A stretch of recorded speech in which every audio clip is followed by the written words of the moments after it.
Who else could it be but me, your man, Louie T? Welcome to the Command Post Game Live. You know what it is. Post up. Take command. I, of course, am your host, Louie T. Thank you for joining me. The Commanders, or let me get this score right. Thought I changed it, but of course I didn't. Commanders fall to the Atlanta Falcons. There we go. 34-27 today. Disappointing effort. I knew this was going to be a tough game. Thought that the defense would play better than it did, but it didn't. And I said that we were going to score 27 points, did I not? I said that we were going to give up 16, and we did not. And that was the difference in this game. Marcus Mariota played well enough for us to win. This was not his best effort. Had a bad turnover. Had a miss on a third down to a wide open Zach Ertz. I thought he was tentative and did not want to run today as much as he had in past games and had opportunities to take off and run against this Falcons defense that gave him some opportunities to run. But ultimately, 27 points is supposed to win you most games in this league, especially against a team that came into the game averaging 14 points a game, second to worst in the NFL. 27 should have done more than enough to get you a win today. But unfortunately, we saw the defense from last year show itself. We saw the defense for pretty much the last decade show itself today. And what we come back to is what I talked about after the week 2 loss to Green Bay. We're old and we're slow defensively. And it's Joe Witt Jr.'s job, who said on Wednesday, I like veteran players. You like these old, decrepit players that we have? Good, because they're smart and they know where to be. And okay, good. Then coach them up and put them in the right positions. What isn't a good idea is to leave your 35-year-old middle linebacker one-on-one with Bijan Robinson out in space in the flats. When is that a good idea? That's not a good idea. There was a 3rd and 2. I can't wait till we watch film. I saw it like live. I'm like, if by alignment, we think we're going to stop them on this 3rd and 2, we got another thing coming. They're in a bunch formation. We have 2 defenders out there. We're playing 12 yards off like it's 3rd and 12, and we're guarding the sticks. It's 3rd and 2. They run their routes, and Bijan Robinson just sits down 3 yards past the marker. There's not a commander in sight of him. He catches the ball 3 yards past the sticks and then turns and runs for an additional 6 yards. And I'm just saying to myself, it wasn't 3rd and 12. It was 3rd and 2. What are you doing? But at the end of the day, this is what we signed up for. We signed up for an old defense that can't run and guys that you favor because of their wisdom and their experience over young guys that may be a little rough around the edges, but gives you more athleticism. This is what you asked for. So you're getting what you asked for. And for the second time this season, first of all, we have not won on the road this year. All right, last year, we were road warriors. We were capable of going anywhere and beating anyone. Thus far this season, we've won at home both games. We've lost on the road both games. And in both road appearances, this defense has looked like hot-ass garbage. And you also want to know something else? That's the 2 best offenses we've faced this season. So what does that tell you about the defense? It tells me that they're the same group from last year minus the run defense. They're much better in that department. But you can still run on our perimeter because we're old and we're slow. Ask Von Miller, who had a chance at a tackle for loss, but he's too damn old and he's too damn slow to get the damn running back down on the ground. So he pushes him away, runs away from him, and turns the corner and turns what should have been a loss of 5 into a gain of about 8. That's who we are right now. Matter of fact, gain of 8 my ass. I think that was a gain of 18 down to like the 2-yard line. That's who we are right now. That's who we are. So I don't get upset when I know who we are. I don't get upset. This game revealed to me everything, because the Packers game was a small sample size. I got more than enough data now. 2 games against 2 good offenses, and we look like hot shit twice. Hot-ass garbage, fresh cheeks. So now I know that this defense isn't good against good offensive opponents. And I said this going into the game, this is going to be a good test for this defense, because Atlanta's offensive line, way better than the Giants, way better than the Raiders. It's more on par with the Packers, and we didn't get any pressure on Jordan Love that night. They were able to do whatever they wanted to do from a pass game perspective. And then, the run game, we did a solid job in that game, and we did a solid job today. But anytime they got on the perimeter, we stunk it up. When we played well, it's when they played to our strength. When they ran towards the interior of this line, that's when we had stops. That's when we were able to get things done. Shout out to Eddie Goldman with the big stop on the third down that forced a fourth down. The first punt of the game that didn't come until damn near the 2-minute warning at the end of the first half. They scored on their first 3 possessions of this game and made it look relatively easy in doing so. We were abysmal to start. We weren't much better in the second half. They scored 17 points in the first half. They scored 17 points in the second half. When we needed a critical stop, we couldn't get it. I talked about this defense, and I ranted and I raved and I boasted this first, third down defense in the league. First in the NFL, 28%. And what did we do? We vomited all over ourselves today. Anytime the Falcons saw a third down today, they laughed and they chuckled, and then they went and picked up the third down. And it didn't matter the distance. It didn't matter if it was 3rd and 9 or 3rd and 8 or 3rd and 3 or 3rd and 5. They were picking the shit up, and it was with relative ease they were doing it with. That final drive, after the offense scratched and clawed and got their way back into the game, they gave it up on 3 consecutive third downs. They had 3 chances to get off the field, and they failed miserably on all 3 of those third downs, including another pass in front of Marshon Lattimore. And again, I know you're going to kill Marshon Lattimore. I'm not here to defend him. I'm just telling you, this is a Joe Witt problem. This isn't a Marshon Lattimore problem. That same damn motion, the same motion that Green Bay beat us with. What do you think they went to on that critical third down? You think Marshon Lattimore is going to come all the way up and play press coverage when he's trying to run for his life just to keep up with the receiver in motion? You told us you had answers. We have answers to that. Well, that was one of the times where you needed to bump coverage and you needed to be able to man match there or zone match, whatever. You can't keep having him run across the formation. He's going to play off. You think teams don't know that? That's the second time we've seen a team take full advantage of motion to a bunch formation, which Marshon's got to play back on, and then it's an easy outcut for a first down. You can't be mad at Marshon Lattimore for that. That's not his problem. That's a scheme issue. That's a Joe Witt problem. I'm seeing a lot of fire Joe Witt. I'm not with that. That doesn't get you anywhere. That doesn't do anything for you. He needs to be better.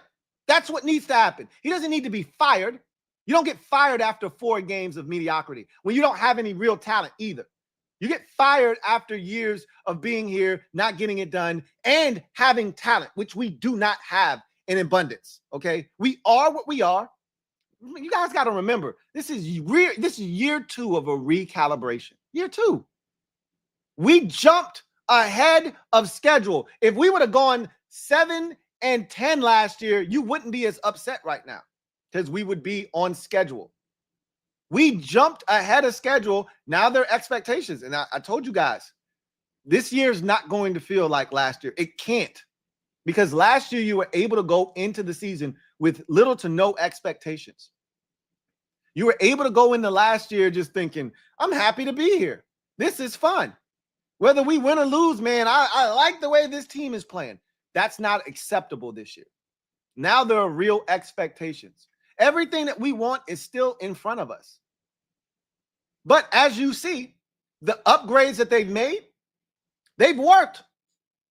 They've worked. They upgraded the offensive line. It's better. The offensive line is better. And we still don't have a full, healthy unit. It's better than it was last year. They upgraded the defensive line. It's better than it was last year. But guess what? Everywhere else, not better. You're not better at receiver than you were last year. And as much as Debo has made a difference, and he was great today, and he's been great in this young NFL season, you don't have Terry now, basically. Noah Brown is a non-factor at this point. You might as well act as if he's not even on the roster anymore. You don't have an Olamide Zaccheaus. We're counting on Chris effing Moore. This group is not better than it was last year. Until guys like Jalen Lane and Luke McCaffrey, who actually played well today. Lane had a solid catch that was, nullified by a penalty. We shot ourselves in the foot with penalties today. But ultimately, until those guys start to step up consistently, neither one of those guys right now are better than Olamide Zaccheaus was for us last year. The cornerback position is better. Clearly, it is better. But if you're not getting to the quarterback, I don't give a shit how much better the cornerbacks are, you're going to have open receivers. There was a third down where Michael Penix Jr. had about 6 seconds to allow the longest, slowest double move I've ever seen go off without a hitch. Drake London ran about 15 yards, then started the first of 2 moves, and then got up the field and got behind Marshawn Lattimore, who was squatting, because he should be able to squat on the sticks on 2nd and 12. He should be able to do that because the pass rush should be forcing that ball to come out. He shouldn't have to worry about a guy running 15 yards down the field, stuttering, and then getting up the field and running an additional 10 yards before the ball even gets thrown. Who the hell is covering for goddamn that long? You find me a corner in this league that's covering for that damn long. I want to see him. I watch all the games. PS2 ain't covering for that damn long without picking up a flag. I watch these games. So I'm putting the onus on Joe Witt. You got to look. You could see very early on, Michael Penix is one of the fastest snap to throw in the league. You knew that going in. So you needed to play tighter coverage. You needed to be aggressive with these receivers at the line of scrimmage. You can't give these guys free releases. Even if you play in zone, get in their mix, touch them up a little bit, disrupt the timing of the route. Because Michael Penix, in his young NFL career, he's a one-read receiver right now. He's a one-read quarterback. And we let him get to his first read and get the ball out to him every time. Oh, this play is designed to go to Kyle Pitts on the corner. Well, guess what? Kyle Pitts is wide open on the corner route, so he didn't have to do shit else. This route is designed to go to Drake London on the out route. Guess what? Drake London is open on the out route. This route is designed to go to Drake London on a dig right over the middle of the field. Guess what? Drake London is open on the dig. This route is designed to go to Bijan Robinson out of the backfield. Guess what? Bijan Robinson is open out of the backfield. We gave up 2, not 1, 200-yard receivers today. Drake London and Bijan Robinson both eclipsed 100 yards. Michael Penix Jr. set a career high in passing yards. This is a quarterback that had not won a game in which his team had given up more than 6 points in a game, and we gave up 34 points today. 313 passing yards to Michael Penix Jr. Over 400 yards of total offense. He was as comfortable could be today. That's a Joe Witt Jr. problem. You know who your talent is. You know what you have on defense. There's no excuse now. Don't tell me you like veteran players. Well, you got these old, slow, curmudgeon players. Figure it out. Figure it out. Find a way to get some shit done. We keep talking about Quan Martin. Quan Martin, man, we really like Quan. When is Quan Martin going to make a play? Their young safety picked the pass off in double coverage. When is our guy going to do that? Stop talking to me about, I really like this player. That's why we don't generate turnovers. Our guys don't take it away. Shout out to Mikey for getting the drought over and done with. But our guys, Mikey's one of the very few on this defense that actually has a penchant for taking the football away. Our guys just don't. And you know what was saving us this season? Why we were 2-1 going into this game? Third down defense. That's what we could hang our hat on. You know what we didn't do well today? Third down defense. The Falcons were 6 of 12. That's 50%, folks. Meanwhile, your Washington Commanders were 1 of 8 on third downs. Who are you going to beat doing that? What did I say before the game? I said, hey, 50% or less in the red zone. I said, it can't be, I said 1 of 2, 2 of 4, 3 of 6. And then I laughed and I said, hey, if they're getting into our red zone 6 times, we're in some trouble, right?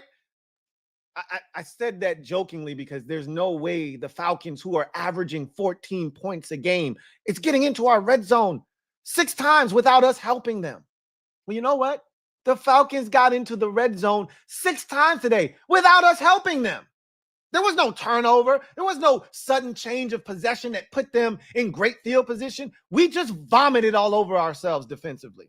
They were 4 of 6 in the red zone. 4 of 6.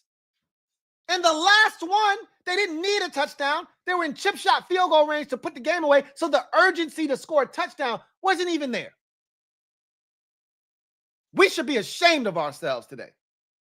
But I can say this. I know who we are now.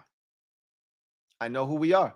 So I won't be as upset the next time we play a really good offense, which is next week against the Chargers. Don't look at the Chargers losing to the Giants today and say, oh, well, the Chargers aren't all that. We not the Giants on defense. Wake up. Wake up. We're not the Giants on defense. I shouldn't have to tell you that. They're going to get their shit together against us next week. And if we don't outscore them, if we don't go to LA and we don't put up 30 plus, we're going to lose again next week. Because newsflash, we're not the Giants on defense. They're actually talented. They're actually young. They're actually athletically gifted on defense. We're not. We're old and we're slow on defense. Ain't no amount of scheming it up is going to fix old and slow. You just got to put them in the best positions to be successful and roll the dice and let it come up the way that it does. Whatever happens, happens, but at least you put them in the right positions. Putting Bobby Wagner one-on-one with Bijan Robinson, that ain't the right position. Having Marshawn Lattimore running across the formation like a chicken with his head cut off in a critical third downs, as if you didn't learn against Green Bay. That's not the move. Clearly, he didn't learn at all. Can't ask a tiger to change his stripes, I guess. Same goddamn coverage, same damn result. Really disappointed in the inability to get pressure on Michael Penix. I wasn't asking for sacks. I was just asking for him to not be able to get it to his first read. I talked about how quickly he gets rid of the football. And I said, make him hold on, muddy the pocket, make him uncomfortable, because he'll throw the football flat-footed. His footwork is ass. He'll stand back there and he don't like the first read and you make him come. That's what happened last week. Carolina got into the mix of those receivers, were physical with them, took away his first read. Now he's scrambling, right? Doesn't want to lead a pocket, though. Shit's crumbling around him. Oh, I got somebody out in the flats. Pick. Well, we're never in the mix of these receivers. We don't touch anybody at the line of scrimmage. Free releases for everyone. It's too easy.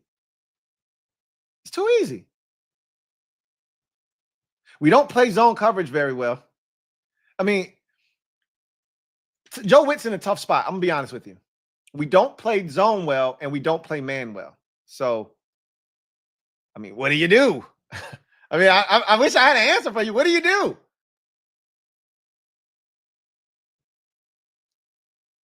I do know we need more talent, but that's not coming until next year. And we need 2 more years. Realistically, we need 2 more years to really turn this thing over. We keep signing a bunch of 1-year guys, and that's cool, man. To help us, you know, while we're trying to get to where we want to be, to give us a fighting chance. I'm not complaining. Most teams don't turn over a rebuilding process as quickly as we did. Most teams aren't in a position where you feel like, hey, we can do it this year, in year 2 of a recalibration. But in doing it the way that we're doing it, we're cutting corners. You're going to be exposed when you play better offenses with talent. And again, the part that's a little bit frustrating for me is that the Falcons don't really meet the qualifications of a better offense. They got talent. Not enough today, though, to be giving up 34 points and be getting shredded the way we did. Again, keep in mind, this was an offense that had averaged 14 points through the first 3 weeks of the season. Hadn't scored more than 22 points in any single game this season. Was shut out and embarrassed a week ago on the road against a Carolina team that gave up 40-something points and got their backs kicked in today against New England. Like, there was no excuse to give up what we gave up today. And again, Marcus Mariota and the offense scored 27 points. I really don't know what more you're looking for from Marcus. I hate it here, by the way. We ran a play to get Chris Moore the football from jet motion. Like, What world am I living in? What twilight zone am I in where we're running plays for Chris Moore to get a touch? I hate it here. And we scored 27 points with that offense, and you wasted it. Marcus Mariota threw a dot on 4th and 2 with the game on the line. Like, you don't complete this 4th down, the game is over. And he throws a dot to Debo. Then converts the 2-point conversion, and you don't even give us a chance to touch it with a chance to tie or take the lead? You should be ashamed of yourself. This defense was atrocious today. Every time the offense tried to mount any kind of momentum, they gave up a score. We never got the score to within 1 score with the football, because every time the defense was given an opportunity to get a stop after the offense just scored, they let the Falcons go and answer a score with a score. And a lot of times, theirs was touchdowns. We were kicking field goals. Matt Gay is one of the few bright spots today. If you're looking for a silver lining, he may have gotten his shit together. I never want to see Matt Gay go 4 for 4 in a game, because that means we're kicking too many damn field goals. But if he's going to have to kick, I always want to see Matt Gay go 4 for 4 in a game, right?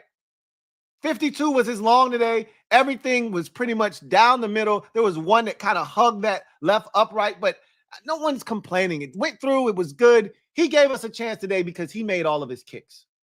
But if he's kicking 4 field goals, something has gone really wrong. And it did. There were opportunities that Marcus Mariota and his offense left on the field, but we scored 27 points, man. Against a team averaging 14 on the season, it should have been enough. It should have been enough. I didn't think Cliff ran it enough early. I didn't have any issues with the play calling late. I thought he got into a little rhythm running the football in the second half, but I didn't think he ran it enough in the first half. But that's nor here nor there. The bottom line is the defense never gave us a shot today. That's the real conversation. That's the real, discussion after today's game. Firing Joe Witt doesn't solve anything. It doesn't change anything. Who's calling the plays? Somebody else on the staff is going to do a better job? We are who we are, guys. We are who we are. You can't fire somebody after every game with a result that you don't like. Stop doing that. Stop doing that. Here's what you can do. You can do a better job of putting the players that you do have in a position to succeed. That's what you can do. And if you can't do that, then that's when we can have a conversation about needing a new defensive coordinator if he's not capable, because you asked for this talent. You asked for these players. You wanted these guys. So figure it out. Make it work. Anyway, I digress. Let's go ahead and get to the skill game brought to you by Sleeper.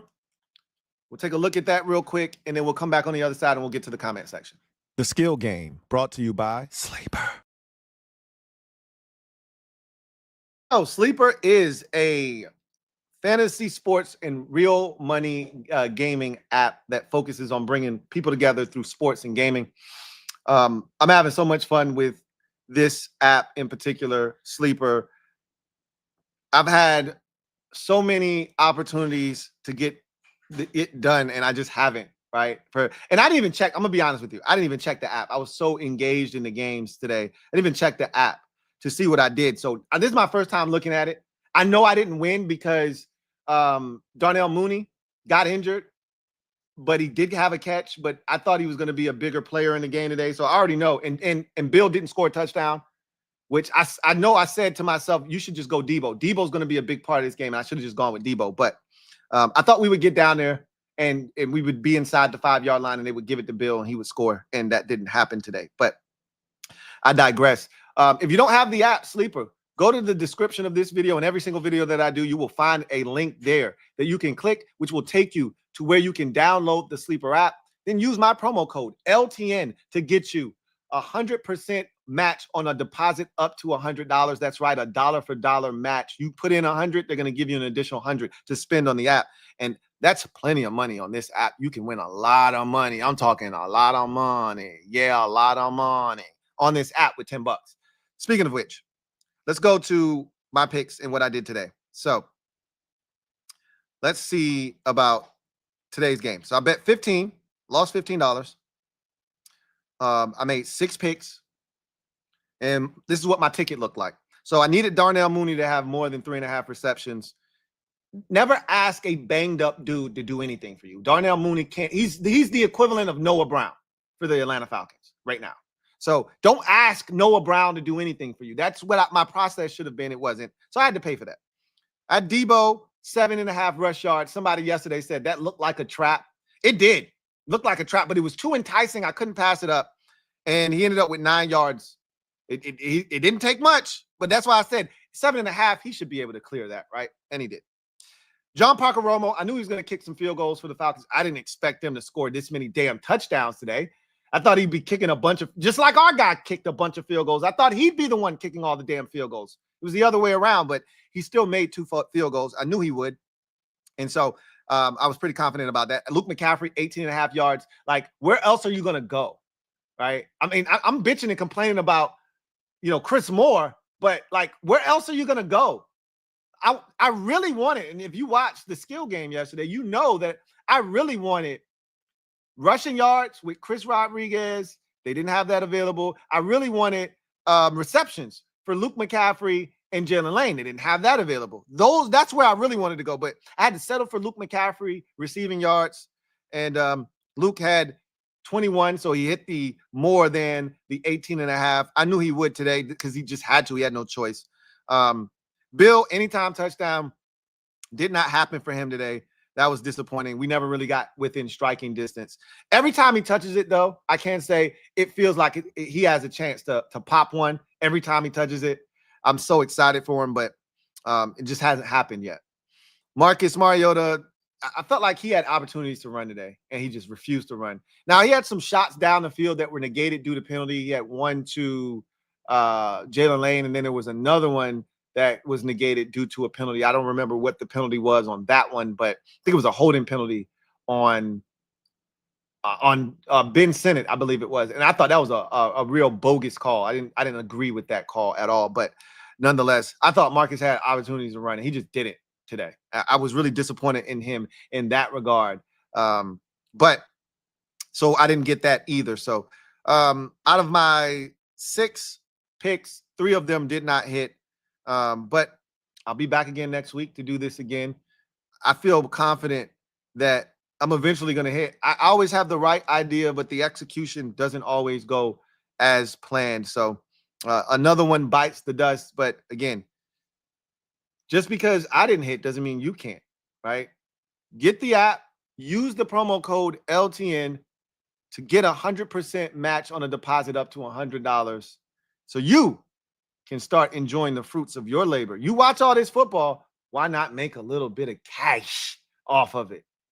You get this app and you get busy. You could turn every day into payday. That, my friends, is the skill game. Now, let's get to the comments. The skill game brought to you by Sleeper. So, let's see what you guys have to say. Feel like Bill could have gotten more opportunities to touch the ball today, but as we know, they're trying to take it slow with him. So you got to take the amount of touches that he got. I think he had 7 rushes today. He was by far and away the best runner of the day. Let me check and see what the number count on him was today. Bill was 7 for 49. So Rodriguez was 7 for 59. Right? But he had that one big run. How long was that run? 48 yards. Like, Rodriguez wasn't successful after that run. He had one run for 48, and then his other 6 runs totaled 11 yards on the day. Like, Bill was the more consistent guy, 7 for 47. His longest run was 16 yards. I would love to see him touch more. I like the fact that they made a concerted effort to throw him the ball out of the backfield. That was cool. But he had 2 catches, 7 carries. I would like to see him touch it a little bit more. And I also think that Cliff failed us in running the football in the first half. Really, the first 3 quarters, I thought he didn't do a good enough job of keeping us balanced.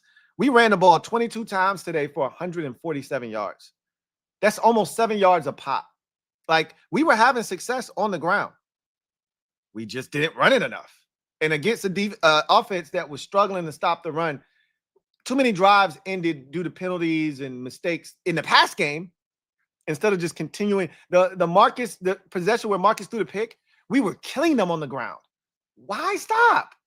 If it's working and it ain't broken, why are you looking to fix it? Sometimes Cliff can be his own worst enemy. Sometimes he can be his own worst enemy. But anyway, I digress. Let's get to the comment section. Garrett Kennedy, thank you for the super chat. Greatly appreciate you. Garrett writes, they came in playing scared based on the #1 ranked pass defense. Too much respect for former associates, just like Dallas. I didn't necessarily feel that way today, like I did against Dallas last year. If you did feel that way, then it would have, to me, it would have prompted them to have been more aggressive on the ground than they were. They weren't aggressive enough on the ground to me. If you're scared of their #1 pass defense, then you should be running the shit out of the football. And they didn't do that today. They had opportunities, I believe, to do exactly that, and they didn't. So I don't chalk it up to them being scared of the Falcons' #1 rated pass defense. I just think that we didn't do a good enough job of exposing their weakness, and they did a great job of exposing ours. So you just got to give credit where credit is due. R Nice 2020, thank you for the super chat. Greatly appreciate you. Thank you for being a member of the MOBB, who writes, Witt is trash. Still got 54 in man coverage. Shaking my head, clown. Yeah, look, when people start going out with the pitchforks and torches for Joe Witt Jr., that's the play right there where I go, I can't help you, bro. As much as I'm gonna continue to cape for you because you need more talent and you need more time. But I can't help you when you do things like that. That's the equivalent of me trying to cape for a field goal kicker and you keep missing kicks. I can't do anything if you don't give me something to work with. Right? You can't put Bobby Wagner one-on-one with Bijan Robinson out of the backfield. That's not okay. I can't defend you when you do things like that. Can't do it. Zaydu, thank you for the super chat. Greatly appreciate you. Who writes, we had Ryan Clark playing cornerback and Jack Del Rio as defensive coordinator today. Man, it felt like Jack Del Rio was calling the defense today, didn't it? Felt like a combination of Jack Del Rio, Greg Minuski, and who's the guy I'm trying to think of for good measure, man? Just for a little splash there. Joe Barry. There you go. And old Joe Barry. Felt like a good splash of Joe Barry just for good measure. Like, this felt like old-timey Commanders defense that you know you're not getting a stop. I haven't felt this helpless defensively probably since the Cincinnati game last year. Like, last year, even though the defense wasn't good, I didn't feel helpless in games. There were times where I'm like, we ain't getting a stop. But I didn't feel I felt helpless today. Like, it doesn't matter what third down, they're gonna convert. I haven't felt that helpless since week 3 of last season. We're going cornerback, D end, middle linebacker in the draft. Chargers are beatable, but the defense got to do better. Yes, the Chargers are beatable, but if you think we're going to play the kind of defense that we play today and beat anybody, you're sadly mistaken. The Chargers are fully capable of kicking our ass next week. And again, as I can't state this enough, we're not the Giants on defense. Not even remotely close to being the Giants on defense. So understand that in order to beat a team like the Chargers, you got to slow them down offensively. And the Giants did that today. That's not what we do against quality offenses. We haven't slowed down a quality offense yet. So we got our work cut out for us next week. Bless you. All right, nice. Thank you for being a member for 16 months. Who writes, JD5 still lose on defense, terrible coaching. No, I don't necessarily agree with that. We left points out on the field in the first half. He doesn't throw that pick that Mariota threw that took points off. We were already in field goal range when Mariota decided to chuck it into double coverage. I don't buy that. We could have scored 37 today with Jayden Daniels out on the football field.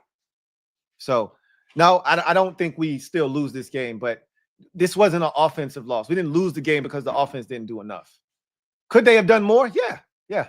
Sometimes your defense sucks ass and your offense has to do more. And it would have been nice if the offense could have done more today. But guess what? They didn't do more, but they did enough. Okay. And it should have been enough. So I don't agree with that assessment that we couldn't have won with Jayden out there. I totally disagree with that. Zaydu, thank you for the super chat. Greatly appreciate you. Double up. Thank you for doubling up. Who writes, what up, Luke? Can we expect DQ to take over DC play call? Nah, it's too early for that. DQ's not taking over play calling. And he doesn't want to do play calling, right? That's a move you do when you're on the cusp of being fired, right? That's an extreme measure you take. He's nowhere near that. Now, he doesn't need to be anywhere near doing that. Like, Joe Witt just needs to be better. Y'all keep forgetting this is his first time as coordinator. I'm not making excuses for him. He's still learning, certain times. He said this. Like, I'm still trying not to make the perfect call. I'm still trying to learn how to put guys in the right positions, when to press the button, when to pull back. He like today, I thought he did the same thing against Green Bay. He wasn't aggressive enough early in the game. Like, you can tell early on in a game if you're going to be able to get pressure with 4. We weren't getting pressure. Like, we knew early on against the Giants, we're going to get pressure with 4. We knew early on against the Raiders, we're going to get pressure with 4. You could tell early against Green Bay, hey, that pressure with 4 ain't hitting, bro. You're going to need to dial up some shit. Today, you could tell, hey, not going to get 4, not going to get pressure with 4. You're not going to hit home. You're going to need to dial up some shit, bro. And it took him a little bit longer than it should have to figure that out. Then he started coming with pressure. It had an effect. We got some stops in the second half, but ultimately it wasn't enough. And I don't think he dialed up, the best of pressures.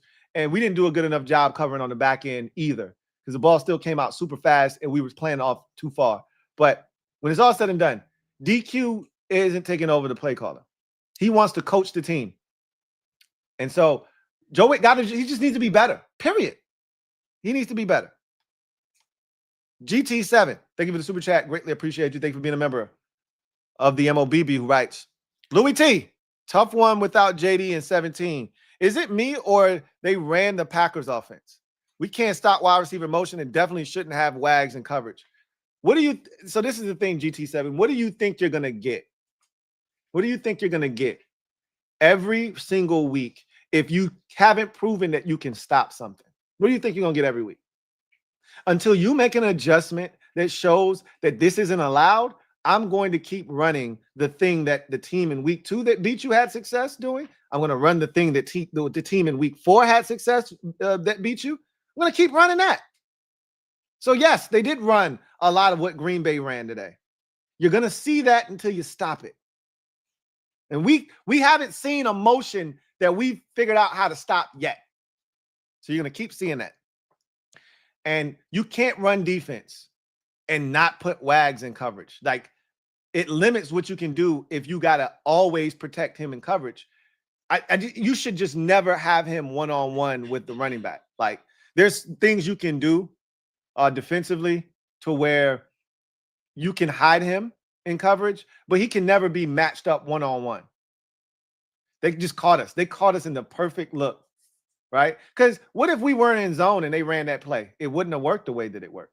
But we were in man. They just caught us in the perfect play call for the perfect thing that they had. And they caught us. They caught us. Cash. Stand up. You are the newest member of the MOBB mob. You know what to do. Show Cash some love. Welcome with open arms. Welcome to the squad. Cash.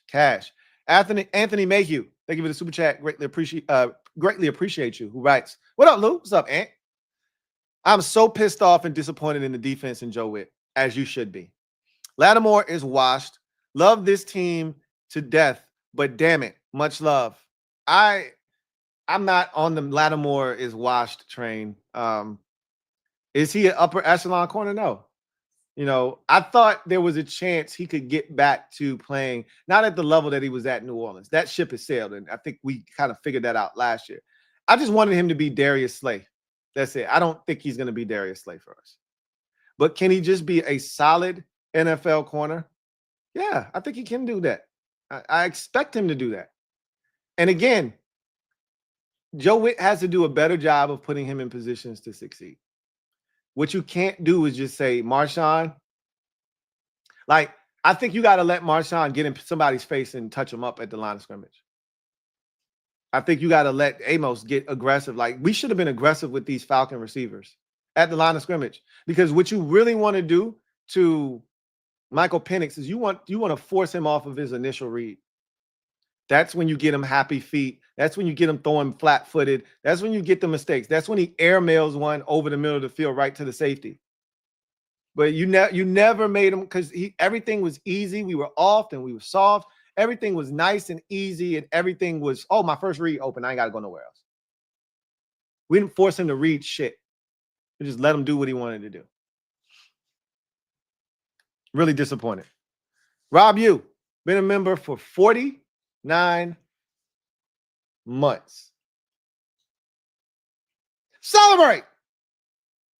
Really appreciate you, Rob, you, as always, who writes, what up, Lou? What's up, Rob, you?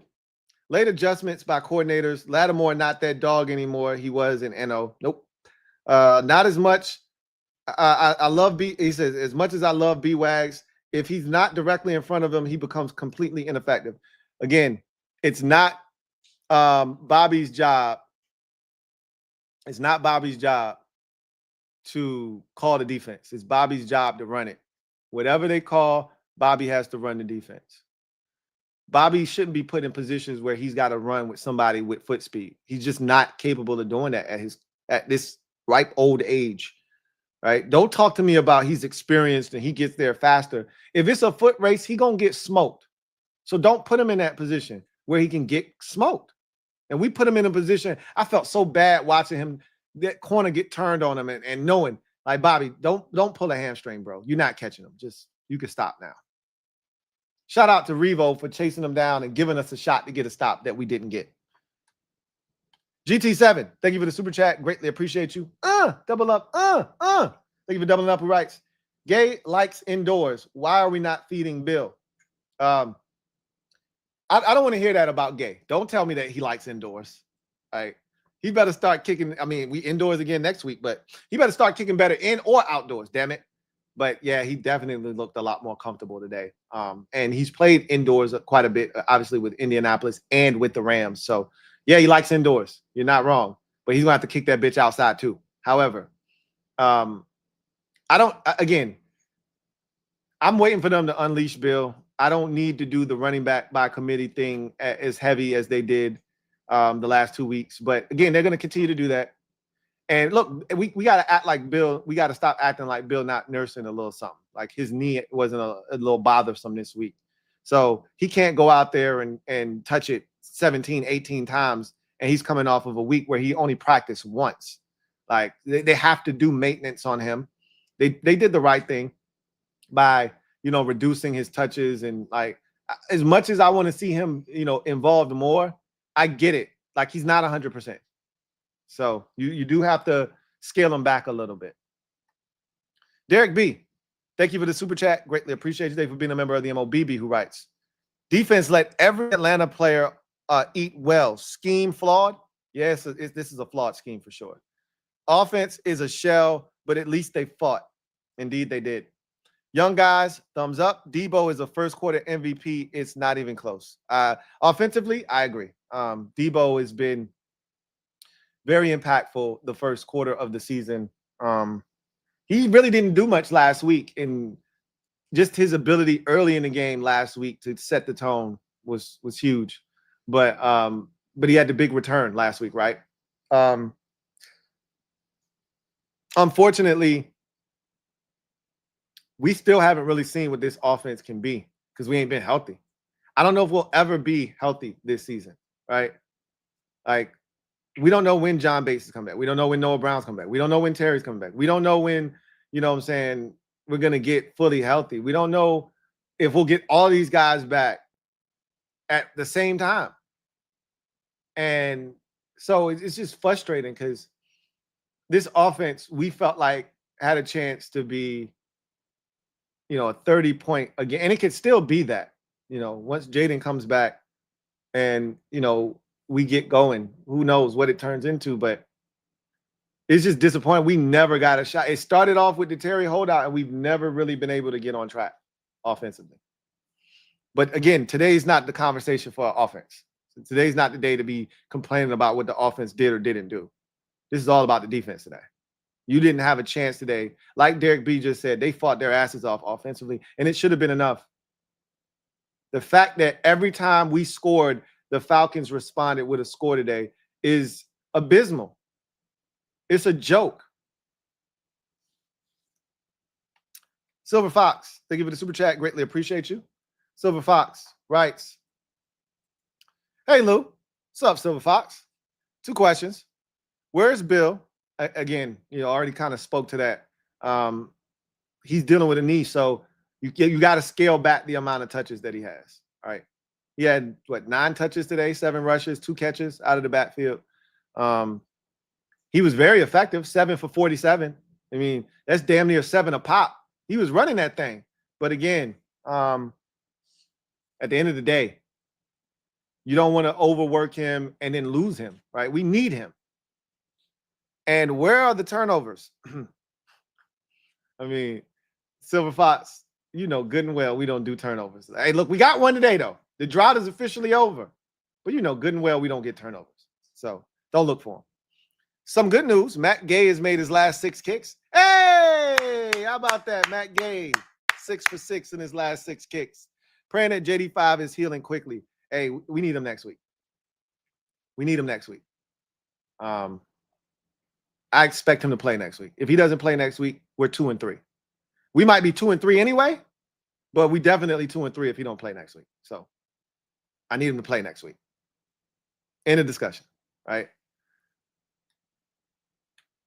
Rob Yu, thank you for the super chat. Greatly appreciate you.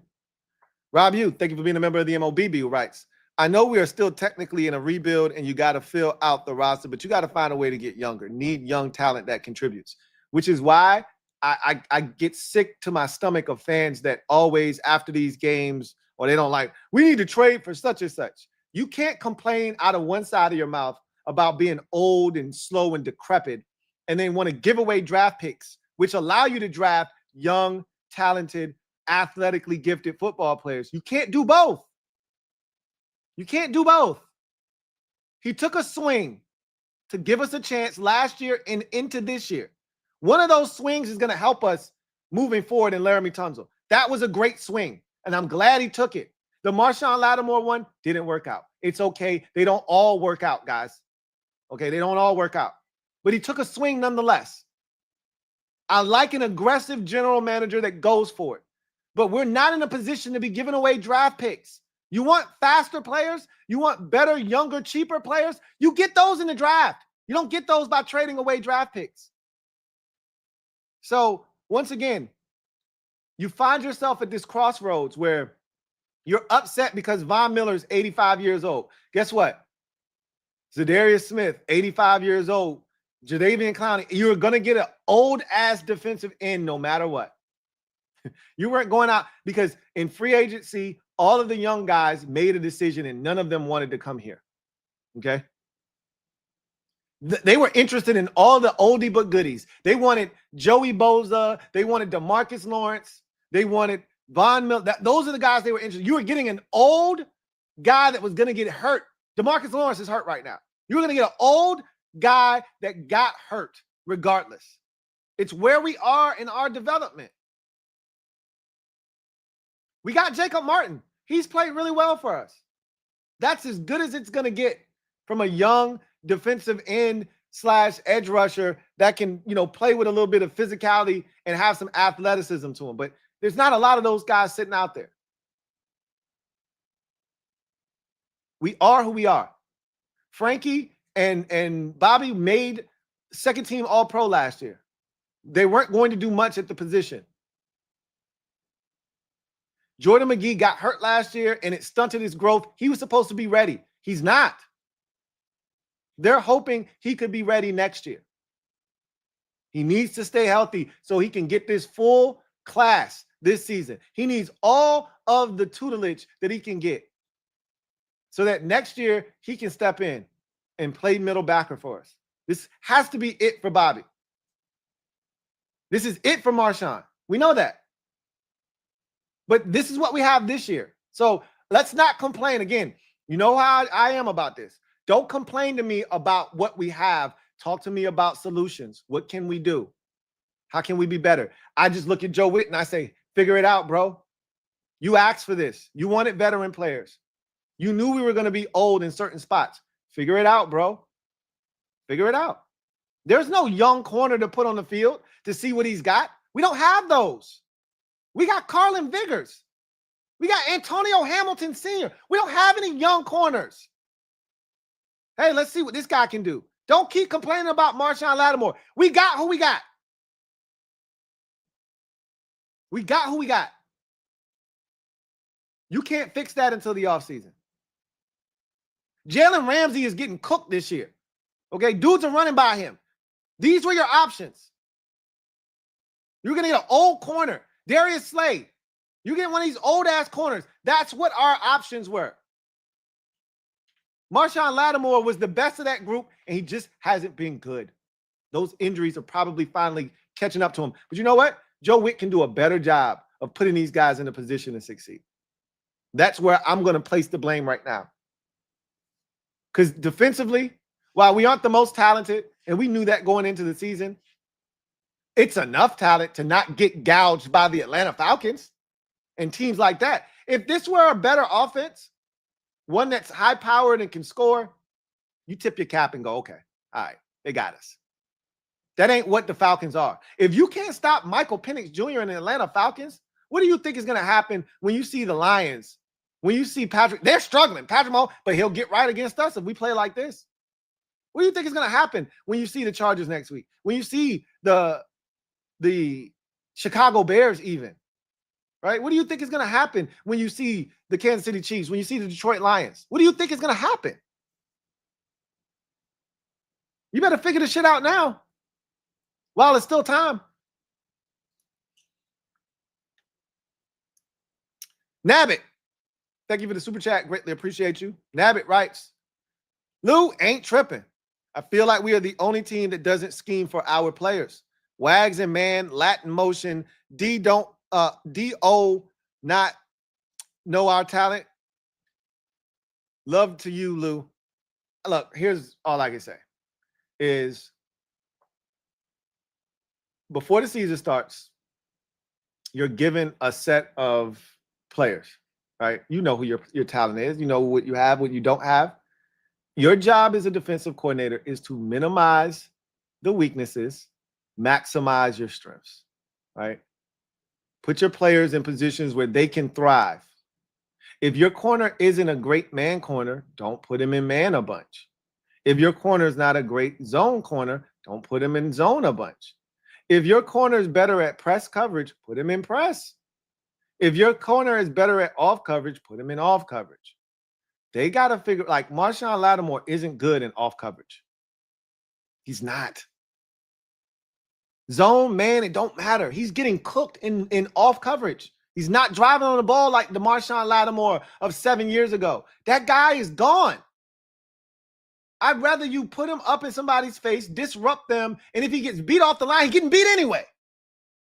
That's why you got safeties. But you got to do something different. And you can't have him chasing guys in man coverage. Communicate. Bump the coverage. Figure it out.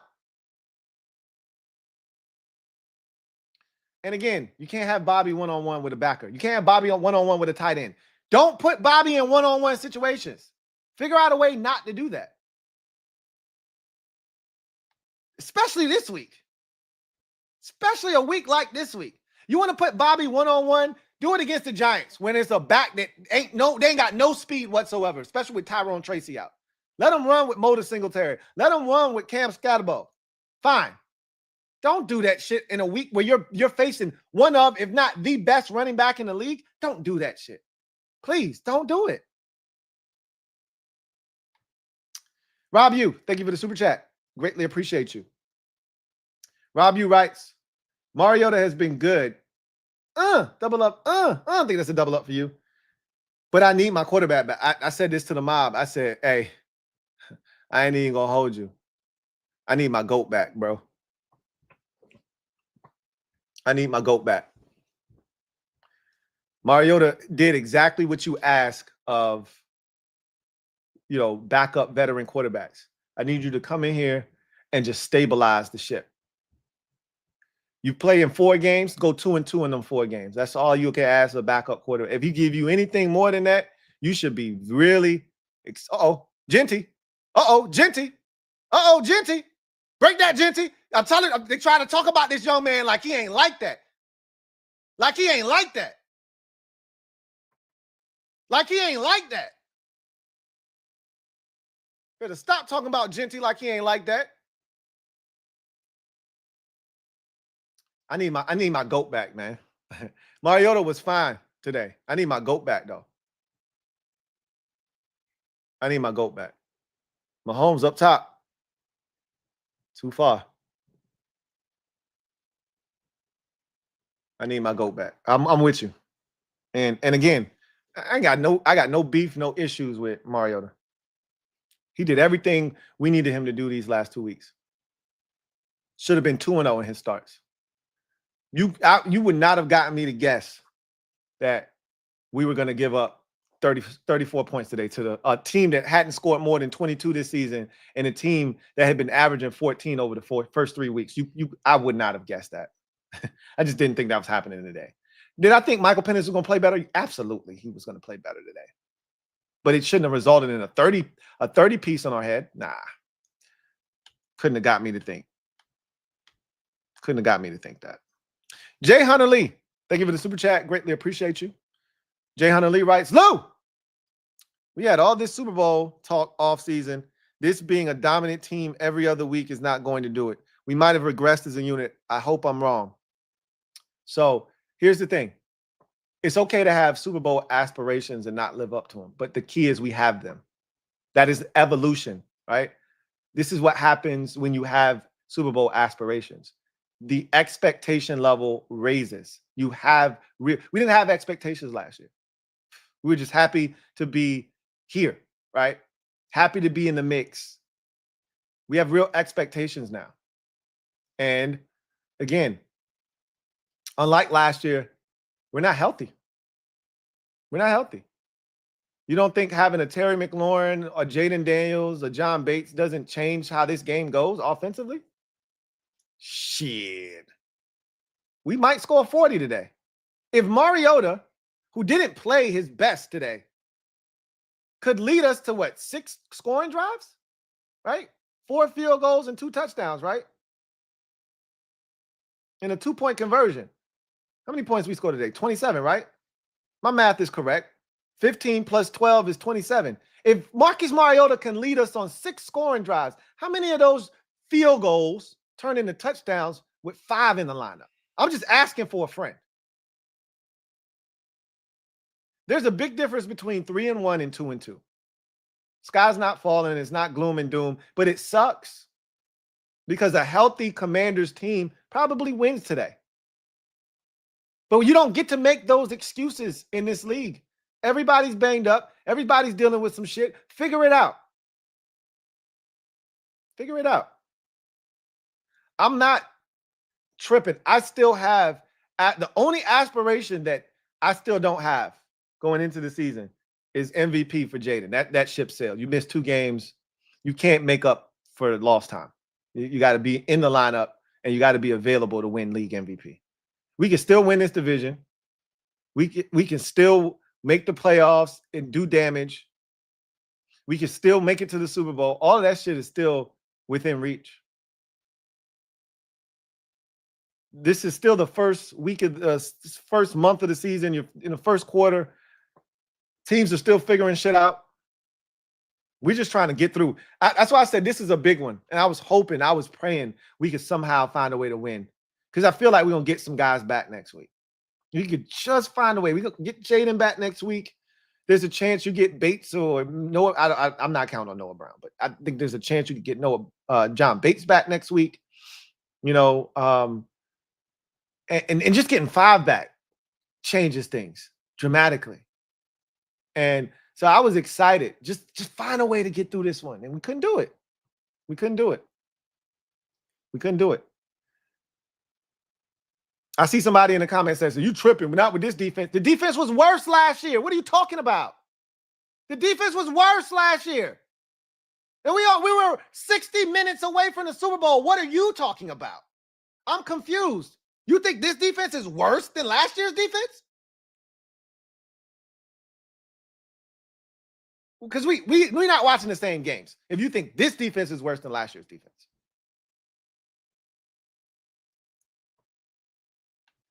Rob you, thank you for the super chat. Greatly appreciate you.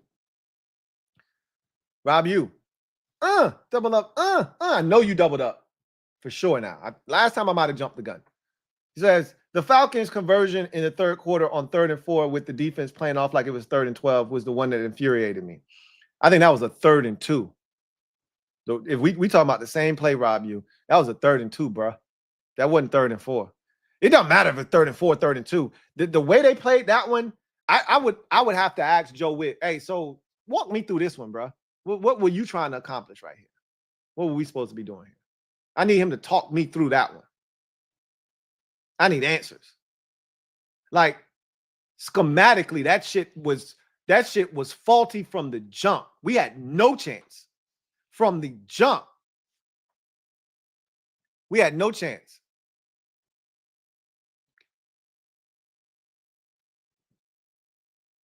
So that's going to be the play where when I watch film with the mob, that's the one where I'm going to lose my shit. I ain't even going to hold you. I'm going to lose my shit. I know I am. Because that play right there was indicative of the day for the Commanders defensively. And again, that is a Joe Witt Jr. issue. I don't put that on the players. They weren't put in a position to succeed on a 3rd and 2 when you got them playing that far off with nobody underneath out of a bunch set. And you first of all, you were outnumbered, and then you play off. Bail out of there like it's 3rd and 12 and you playing the sticks. It's 3rd and 2, bro. Yoshi, thank you for the super chat. Greatly appreciate you. Thank you for being a member of the MOBB who writes, Lou, all I got to say is I really don't like Witt. He talks all that ish in his pressers, but can't back nothing up. He's all bark, no bite. He needs to go. This was devastating. Might have been lingering blow that takes us down. Yeah. You and JP might be related in some way, shape, or form, some capacity. I'll say this to you, Yoshi. He says a lot of shit in his press conferences. He doesn't strike me as a Joe Witt Jr., Greg Minuski guy in these press conferences. They used to talk shit. We're going to strike iron and crack skulls, right? That was Greg Minuski. And Jack Del Rio used to talk his shit in the press conference like he won't send in moon blitzes and like his defenses weren't consistently ass. He want to harp on, the 3rd down defense. Like he would have been he would have been puffing his chest out on the 3rd down defense, right? Just to go 6 of 12, to have the Falcons go 6 of 12 this week. Joe Witt Jr. didn't do that. Now, he did boast some shit this week. Like he talked about the pass defense and the number 1 this and the number 3 that. And he beat his chest a little bit. I ain't going to front. I ain't going to hold you. He got to be better. Firing him again. What's the solution? What are you going to do, Yoshi? Who you promoting the defensive coordinator? Who's going to do a better job? I'm not saying that there's not someone in the building that can. I'm just saying 4 weeks in, if you firing somebody 4 weeks in, what's the recourse when the shit don't work 2 weeks from now, 3 weeks from now? What do you do then? You just going to keep firing people every time some shit don't work? I'm asking for a friend. If the recourse is to fire someone in week 4, what happens if it's not working in week 6 or week 7? This is why you can't say that in week 4 it's a must-win game. Because what if you don't win that game? The rest of the season is irrelevant. It doesn't matter. It's over. Now, I mean, let's be honest. If you start 0-4, like if you go to you're 0-3 going into week 4, yeah, week 4 is a must-win game because if you start 0-4, your season's done. Yeah, the rest of the games don't matter. You're not digging yourself out of an 0-4 hole. But to fire somebody after a 2-2 start when you had the number 1 3rd down defense in the league, does that sound like something we should be doing? For those of you who think this defense is worse than last year's or even close, At what point last year were we even near the top of the league in third down defense? At what point? And it didn't matter who the opponent was last season, by the way. It didn't matter who it was. At what point were we close to the top on third downs? I'll wait. Look, Joe Witt has some explaining to do, and he has a lot of work to do. This was nowhere near good enough. But again, you can't be at one end of the spectrum or the other. Like, this isn't we either got to be elite or he got to be fired. That doesn't make any sense. There's a middle ground. We didn't need the defense to be elite today. Just get stops. Just do the thing that you've done this season, which is get off the field on third downs, and we win today. You didn't do that. Back to the drawing board. Figure it out.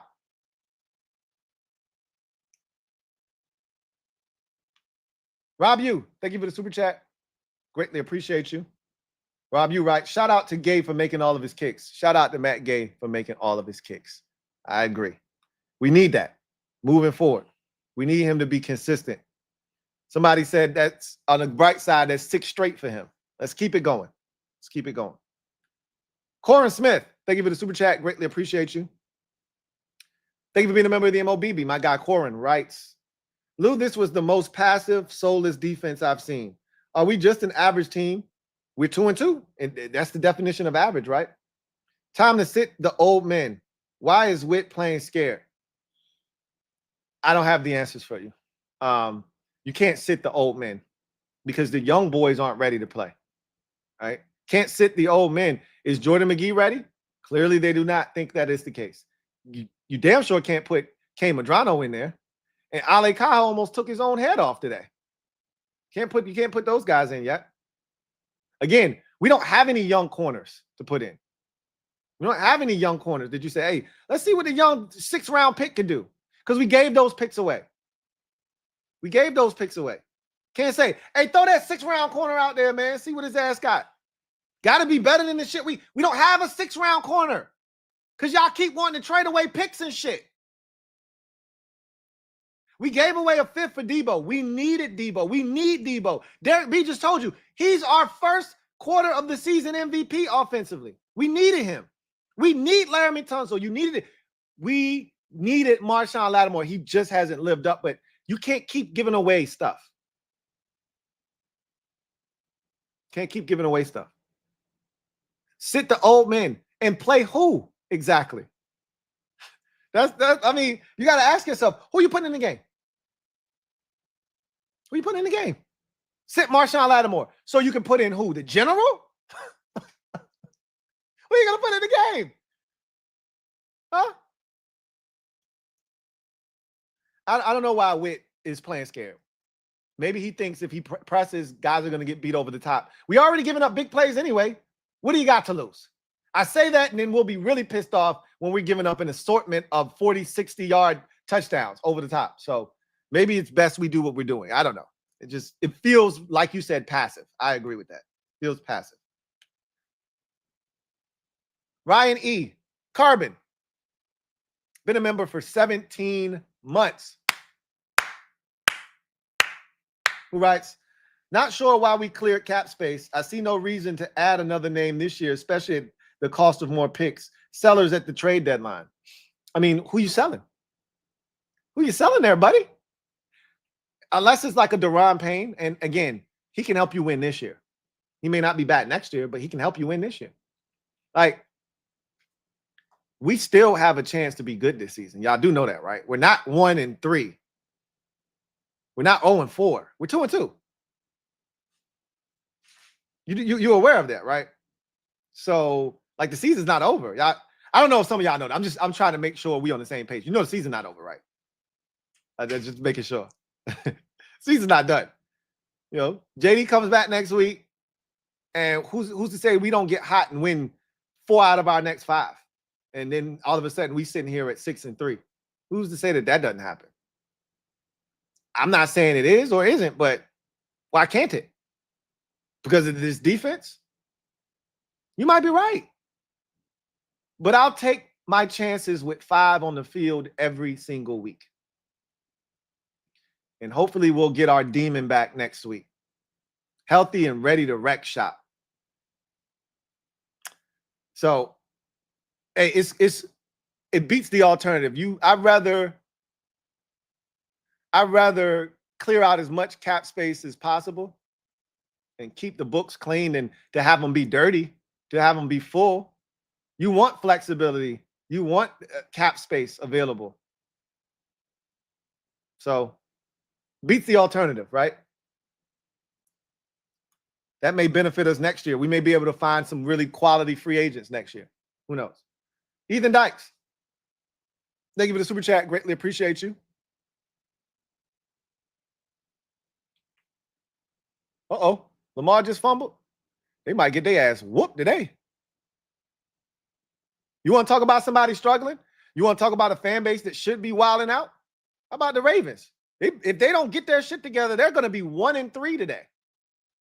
1-3. Lamar slamming helmets. They got some injuries, but their best player is healthy.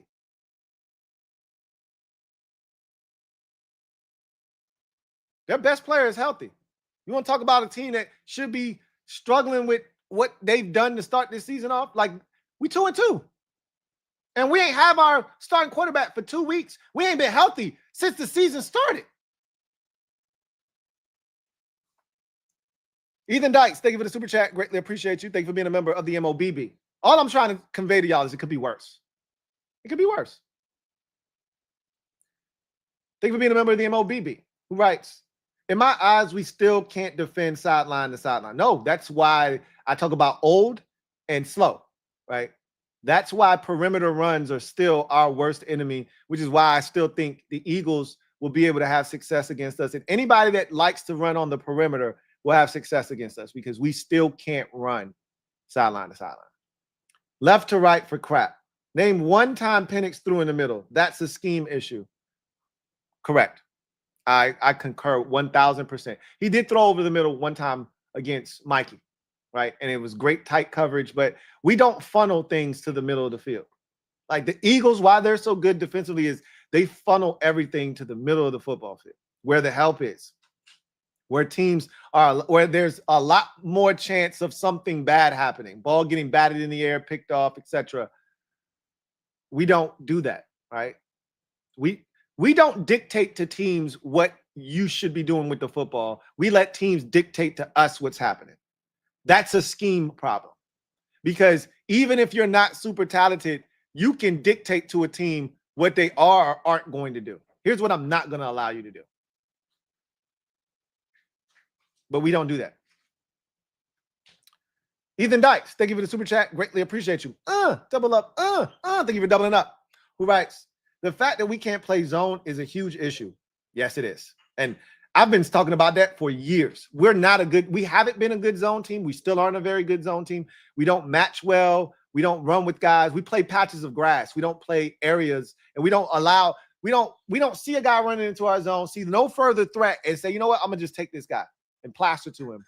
We just allow guys to run through zones and be wide ass open, right? I did my job. And zone coverage requires going above and beyond the call of duty sometimes, and we just don't.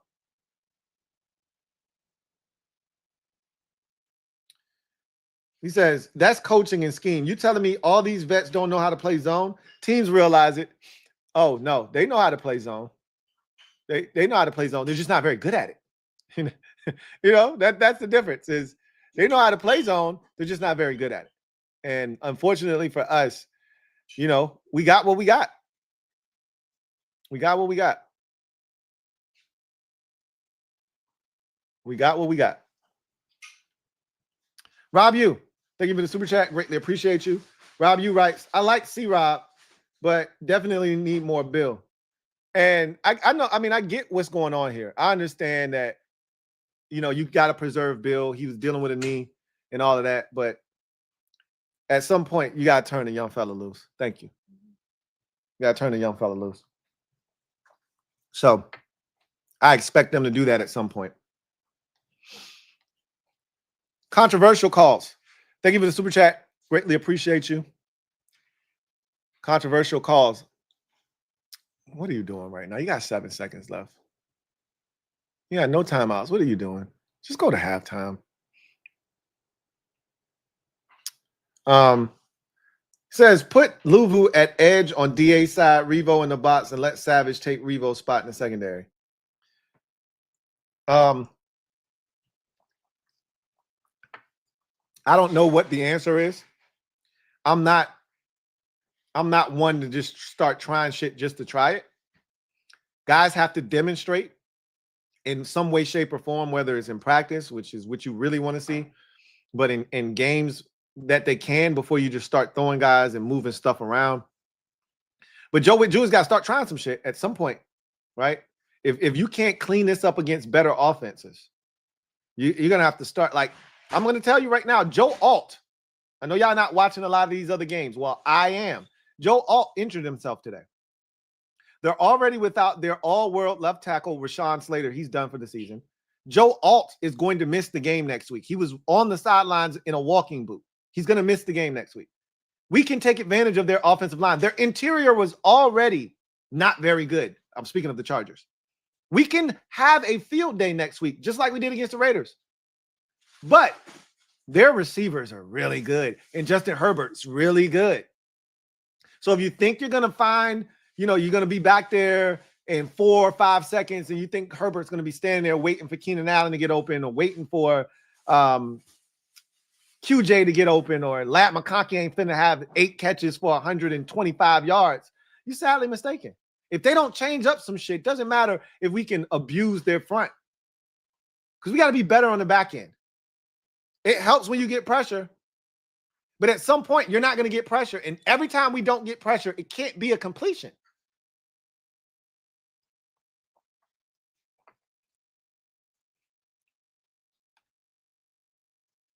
Derek B, thank you for the super chat. Greatly appreciate you. Double up. Thank you for doubling up the rights. Can't take it anymore. Give McGee some wags reps or snaps. At some point, I would like to see them work him in there. Like, I know how smart of a football player Bobby Wagner is, but on some third downs where you playing coverage, why not put him out there? I don't understand. Like, you can't keep protecting this dude. At some point, either he can or he can't. And if you're seeing at practice that he can't, okay, cool. Fine. But you can't keep telling me every year how impressive and how talented Jordan McGee is, and then we get to games and he's getting 4 snaps, 5 snaps on defense. Like, at some point, you got to show us. Like, we ain't telling you. Like, I get it. Bobby Wagner is the quarterback of the defense and the guy you want out there on every snap. At some point, Bobby don't have to play 100% of the snaps every week. He don't. How about Bobby play 90% of the snaps, and you give Jordan McGee, you just start spoon feeding him a little something. Give him a little something. Let him get his feet wet. Let's see what he do with them reps. This is a defense, a coverage where we're going to ask Bobby to do something that we shouldn't be asking Bobby to do. So we're going to let Jordan McGee get out there. This ain't like offense where you got to tell. I don't give a shit if they know we in man because Bobby Wagner's not on the field. Cool. They could just send a guy in motion and figure out if we in man coverage or not anyway. You ain't hiding shit. I'm with you. I'm not saying you got to take Wags off the field a ton, but I am definitely in the mindset of why can't we give Jordan McGee some more reps and opportunities to see what he can do. Rob, thank you for the super chat. Greatly appreciate you. Who writes, Debo balled today, but the wide receiver depth without Terry is scary. But we knew that this summer, right? We spoke the whole summer about how bad the offense was and how the defense was dominating in camp almost every day because our wide receiver depth sucked. When Noah Brown was out all summer, when Terry was out all summer, we knew this already. And I still say the offense did enough today. They did enough. Could they have done more? Yes. Did they do enough? Yes. Just Andre. Thank you for being a member for 44 months.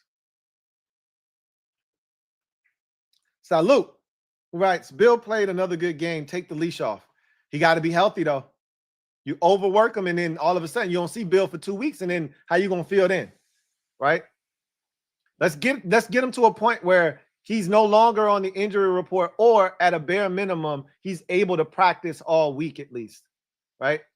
The man didn't practice all week and then practice on Friday, and that was it. So clearly he's dealing with something. And yes, he did have another good game. Ethan Dykes, thank you for the super chat. Greatly appreciate you. My guy. Right. I just knew that run defense was too good to be true. I actually didn't think it was too bad. Again, you know what the Achilles heel is. Perimeter runs. You know what it is. So, and there, I don't think there's much of an adjustment for the perimeter runs. Like, we're not fast enough to get to the perimeter and, you know, spill some of these runs back to the inside. So it just is what it is. I've already wrapped my brain around that. We still stop the run, though. We still stop the run. Like, you go look at the numbers. So Bijan ate us up, 17 for 75. I don't know why. They could have gave it to him some more, honestly. But they got Tyler Algier. Algier had 16 for 51. That's 3.2 yards a carry. And honestly, Algier should have lost more yards. He broke tackles. We tried to strip him of the football. He ran through arm tackles. You got goddamn old-ass Von Miller out there with a 5-yard loss, TFL opportunity, and can't get him down on the ground because he's too damn slow. He shouldn't have had shit today. Algier shouldn't have had a damn thing. So the run defense was fine. Again, that's not why we got him in the 3rd and long consistently in this game. That's not the reason why. The reason why the defense was ass today is because Michael Penix Jr. went 20 of 26. 6 incompletions for a guy that looked like hot ass last week. 6 incompletions for a career high 313 yards. 6 of 12 on 3rd downs. 2 touchdowns, 1 interception. That's why we lost the game today. Not because of the run defense.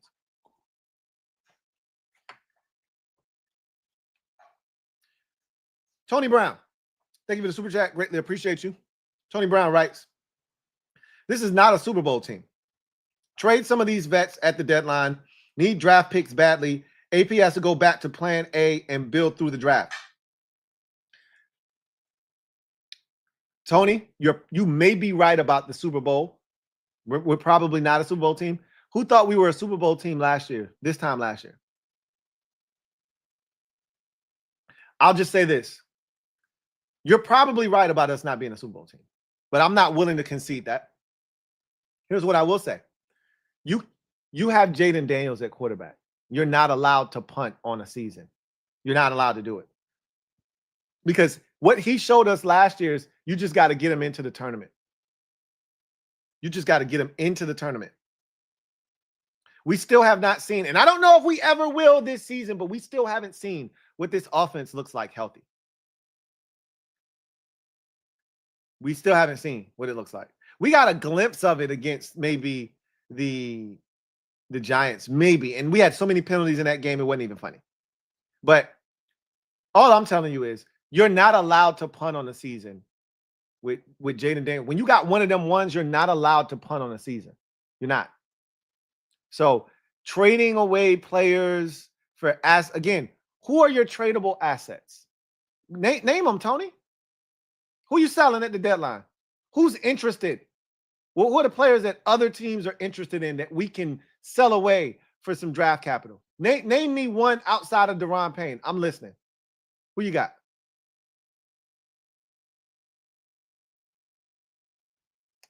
Like, we can't just be just saying shit just to say shit, Tony. We may not be a Super Bowl team, but we don't have a bunch of we're old. We don't have assets that other teams want to acquire. And again, I can't stress this enough. You can't punt on a season when you got one of them ones at quarterback. Some of y'all might have forgot how good Jayden Daniels is. I didn't. I saw what he did. He's a miracle worker. I saw what he did last year. I refuse to give up on him. Sam Cosmi will be back at some point. Not that the offensive line has been an issue. John Bates will be back at some point. Noah Brown, I don't know if I even should say this, but he's going to be back at some point. Terry McLaurin is going to be back at some point. I refuse to give up on 5.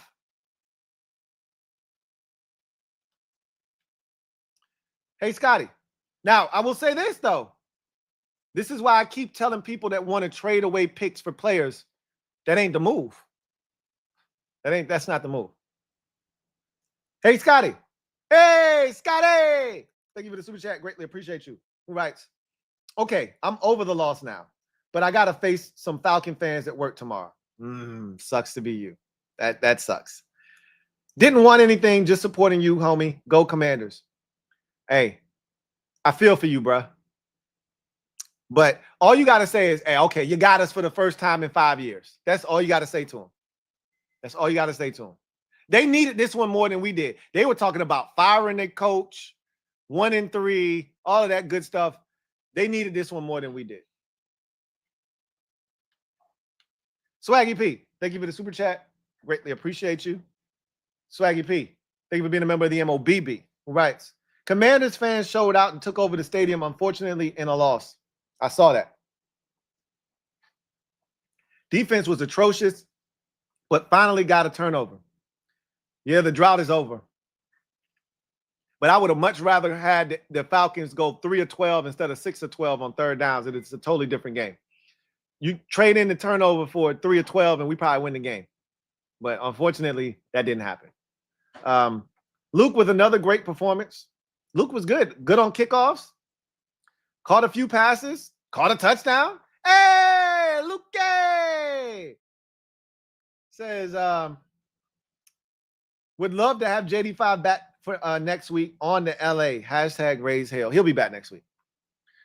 Okay, I got to stop doing that. I got to stop doing that. I said that the last 2 weeks. I thought he was going to play. I got to stop doing that. I don't know if he's going to play this week. It feels like he's dangerously close to coming back. He practiced. So this is my thought process. He practiced one time 2 weeks ago. He practiced twice last week. I think he's going to be a full participant this week, and he's going to practice every day, and he's going to play on Sunday. But we'll see. I no longer can just throw out, I think he's going to play. He's not in control, nor should he be. The doctors are in total control here. DQ said they weren't going to rush him, and I think he needed 2 weeks. A lot of y'all said this, and I told y'all I was hard-headed. A lot of y'all said, oh, we'll see him in L.A. Time to see him in L.A. Ricky Lowry Devers, thank you for the super chat. Greatly appreciate you.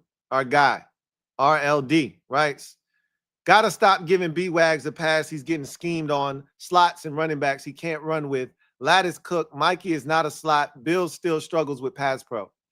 So let's knock these down one by one. Nobody's giving B-Wags a pass. He has strengths and he has weaknesses. It is the defensive coordinator's job to highlight strengths, minimize weaknesses. This is why you drafted Jordan McGee. This is why you drafted Kay Madrano. If you think Bobby Wagner is a liability in certain coverages, get him off the field. Okay. Lat is cooked. He's not what he once was. Can you take advantage of him? Yeah, but I don't think he's being utilized properly. The Marshawn Lattimore I grew up on in New Orleans was in press coverage in dude's face. He wasn't playing off and soft. Now, can he run? Will he get run by if he tries to challenge somebody at the line of scrimmage? Maybe. But I know he won't give these soft-ass cushions where it was easy pickings. I do know that. Go watch Marshawn Lattimore from 5-6 years ago in New Orleans. Watch the kind of coverage he was playing. Lat was right up in the dude's face, deleting the airspace and saying, hey, you want this shit, you're going to have to work for it. Man, he's giving away free lunch, bro. Everybody eats. Mikey's not a slot. You might not be wrong about that. I'm not giving up on Mikey. I don't think they're using Mikey correctly. Mikey, excuse me, is a Mike Hilton, Kenny Moore, the second type of player. You don't just line him up. Like I said before, he's not Chris Harris Jr. You don't just line him up and say he's going to lock down the slot. Mikey is a playmaker. You blitz Mikey. You play underneath zone with Mikey, like you saw today. That wasn't man coverage. That was Mikey in zone, reading quarterback's eyes, making a play. That's what you do with Mikey. Underneath zones, blitz him, let him be aggressive. Every now and again, you mix in man coverage, but let Mikey be a playmaker. We muzzling Mikey. We ain't using him to his best abilities. Again, that's scheme. When the last time you seen Mikey on a slot blitz? And Bill still struggles with pass pro. He's a young running back. Shit happens. He did get beat today on a play where Marcus had to flush the pocket, which is why they don't put him on the field as much. But he's getting better too. You know, he's getting better. Ethan Dykes, thank you for the super chat. Greatly appreciate you. My God, right? Sorry, Lou. So much for that top 10 secondary. Shaking my head. It first of all, it wasn't a top 10 secondary. It was a top 4 cornerback room. We knew the safeties left a lot to be desired. So we didn't know what Will Harris was. I'm not a massive Quan Martin fan. I think Quan Martin is solid, but I much rather would have had Brian Branch than Quan Martin. Like, it is what it is. It wasn't a top 10 secondary. It was a top 4 cornerback room. And I'll be honest with you. I think they're not maximizing this cornerback room. But it's not a top 4 group. Because we can't do the bare minimum. You can't just play man coverage and lock dudes up. We don't play good zone coverage. None of our corners do. That includes Trey Amos. We don't play good zone. And in order to be a top 4 group, you got to tackle too. And I'm not saying our guys are scared of tackling, but they're not the best tackling group out there either. So they're not a top 4 unit. I have to come to grips with that. But I haven't given up on them like y'all have. I actually think they're talented, and I think they're just not being utilized correctly. Leno Ryan Benvenite. Been a member for 40 months. Salute to you. Aloha, man. Right. In LA next week, need 5 and the dub by any means. You know what to do. You know what to do. I ain't got to tell you, but I'm going to say it anyway. You got to bring it home, man. You got to bring that dub home. We need it. We need this. We can't afford it. I ain't seen under 500 since the 2023 season. I don't know what it looked like. I don't want to know what it looked like. I need it, bro. That's why this week was important, because I don't want to do the back and forth shit. I don't want to be, above 500, then back at 500. I don't want to do that shit every week. That's exhausting. I need to win 3 or 4 straight to get away from this shit so we can get back to what we supposed to be. We missed the opportunity today. This is what happens when you ain't healthy, though. I need it by any means next week. I need it. Got to have it. DC Slim, thank you for the super chat. Greatly appreciate you. DC Slim writes, solution is fire Dan, Cliff, and Joe. CGM87, thank you for the super chat. Greatly appreciate you. Who writes, Marchump should be been let go for the 14 to 18 and cap. This is it for him. We talked about this in the offseason. If he doesn't play well this year, he's done. He's one and done. So this will be it for him. But again, I'm not as down on him as y'all are, but I recognize that he hasn't been good. He hasn't been good, but he's still better than what we had last year. He's still better than what we had last year. J Block, thank you for the super chat. Greatly appreciate you.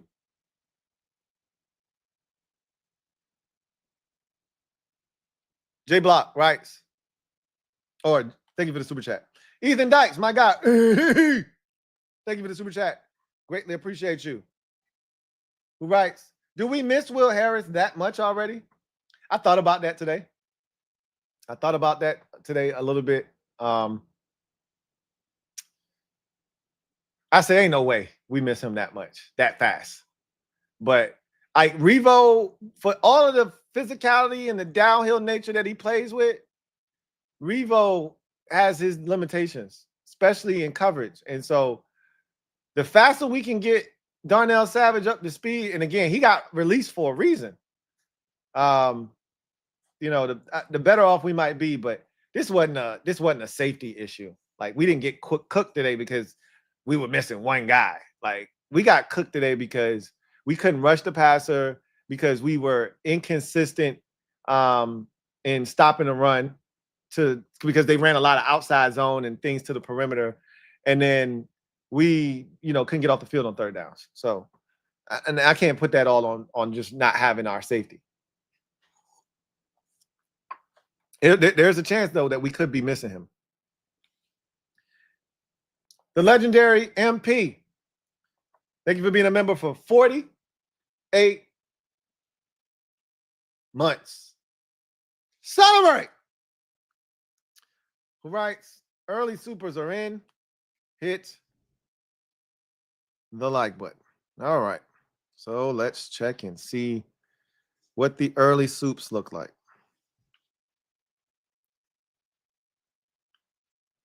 All right.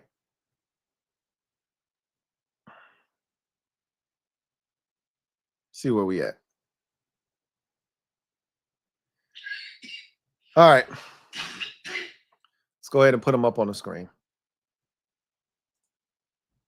Turn it sideways. Oh, that doesn't help. All right. So let's go ahead and zoom in a little bit. And that doesn't help either. Reggie, welcome to the squad. So glad to have you on board. Mob, you know what to do. Show Reggie some love. Welcome to the squad, Reggie. All right, let's get to WWU. Thank you for the super chat. Greatly appreciate you. Right. I've defended Witt for a while, but it's time for him. Let me zoom out a little bit. It's time for him to go. I'm done with this basic ass defense. This genuinely might be worse than anything JDR did. Okay, that's an over exaggeration, and that's craziness. Right. I know you're emotional.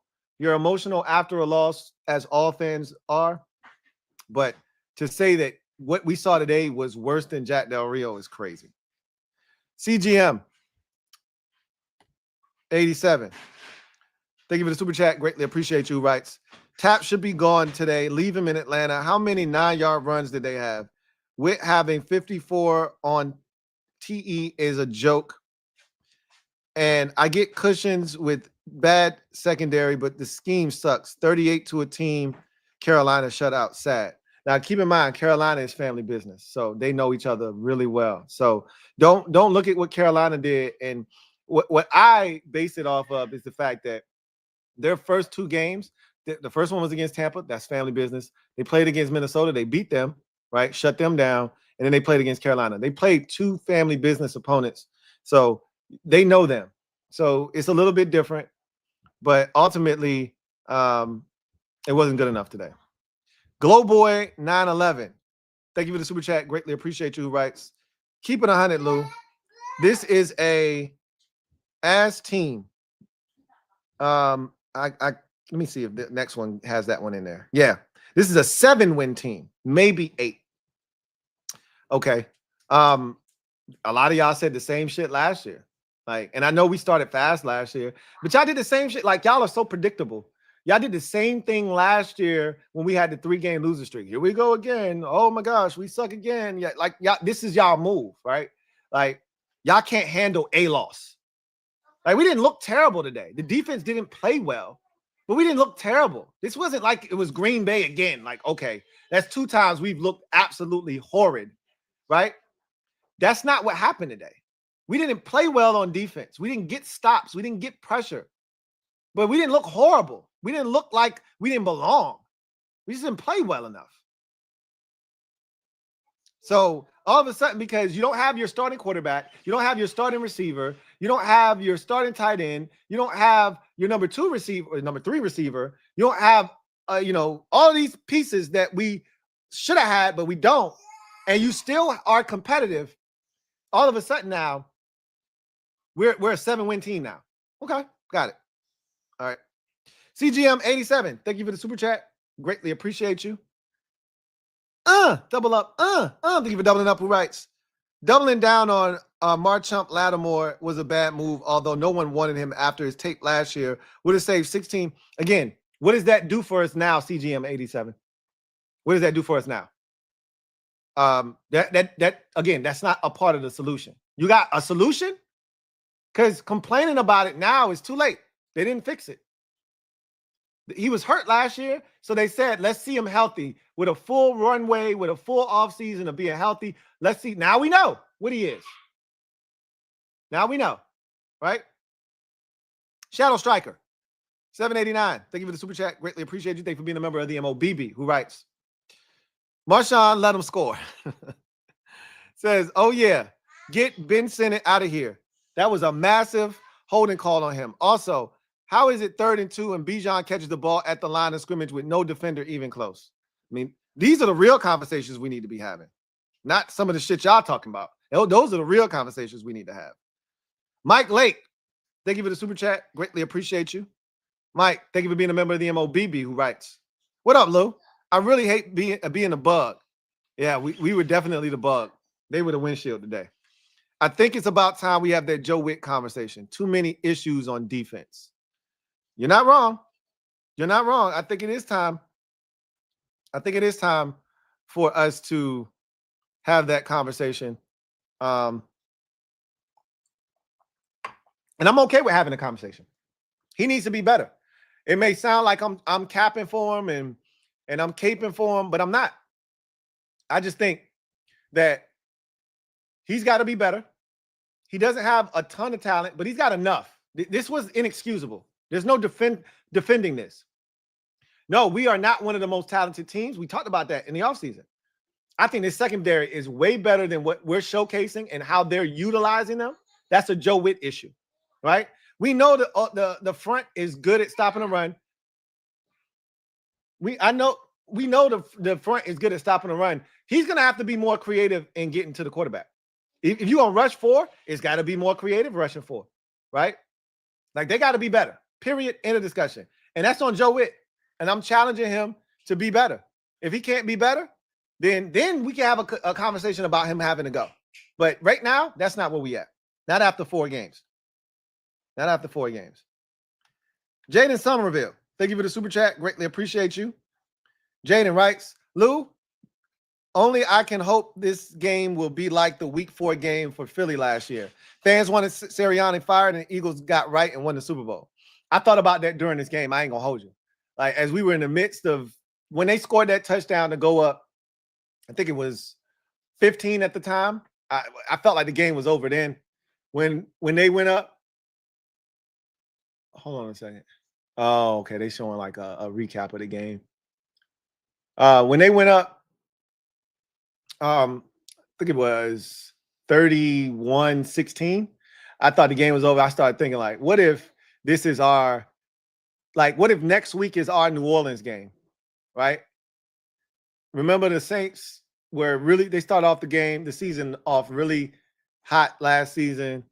Nobody was able to stop them on offense. The Eagles were I really think the Eagles were 1-1 at that time. And they didn't have A.J. Brown. They went in there. They were supposed to lose. They got dominated in the game, really. And somehow they pulled it out at the end. And that jump-started them last season. And they might have been 2-2 going into that game, whatever the case may be. I think they were 1-1 or 1-2. And that saved their season. And then they got hot, won like 10, 11 in a row. I don't think that's what we're doing, right? But because they played defense last year. That's not who we are. But what I'm saying is the fans, as you can see today, the fans they're jumping off the cliff like they always do, right? We're so predictable. Our fan base is so predictable. The sky's falling, doom and gloom. We suck. We can't do anything. Our defense is terrible. We can't beat anybody. We're only a 7-win team. All of that stupid shit, right? So, my mindset is, what if next week? Because we're not going to be favored in that game against the Chargers next week. Whether Jayden is healthy or not, we're going to be probably 2.5-point underdogs going into that game. That's my guess. It may get as high as 3.5, but we're going to be underdogs in that game. What if we go there next week and we find a way to win? I don't know what's going to happen. I don't know who's going to play this week. It's hard to, make any kind of assumptions or any claims. We don't even know if Jayden's playing next week. But I've already said if he doesn't play, we're not beating the Chargers. We need Jayden Daniels to win next week because we don't know what defense is going to show up. And if the defense that we need to show up doesn't, we're going to need an offense that's capable of outscoring the Chargers. So we're going to need Jayden Daniels for that. So in my mind, what if next week's game against the Chargers is the Saints game for us, where you just find a way on the road to beat a team that maybe you have no business beating, but because, you know, you're able to just find a way and it kind of galvanizes you and it takes your season and it kind of catapults it into a different direction. I thought about all of this, but we just need Jayden Daniels back. And that's the thing right now. I can't say that he's going to play next week. We just need him back. That's the first key to all of this is, can Jayden Daniels play next week? He plays next week, I feel good about our chances because I ain't had a game we've been in yet that with Jayden Daniels where I didn't think we had a shot. Give me Jayden Daniels and we got a shot every week. Kevin the PRF, been a member for 41 months. Really appreciate you. Salute. Who writes, I need Witt to channel Todd Bowles. No four-man rush. We can't do that because you got to be confident that your guys on the back end can cover. And clearly, we're not confident in our guys covering on the back end, nor should we be with what we've seen. But Todd Bowles don't give a ham sandwich. Todd Bowles don't give a ham sandwich. He coming with the pressure regardless. Video channel, thank you for the super chat. Greatly appreciate you. Video channel, thank you for being a member of the MOBB who writes,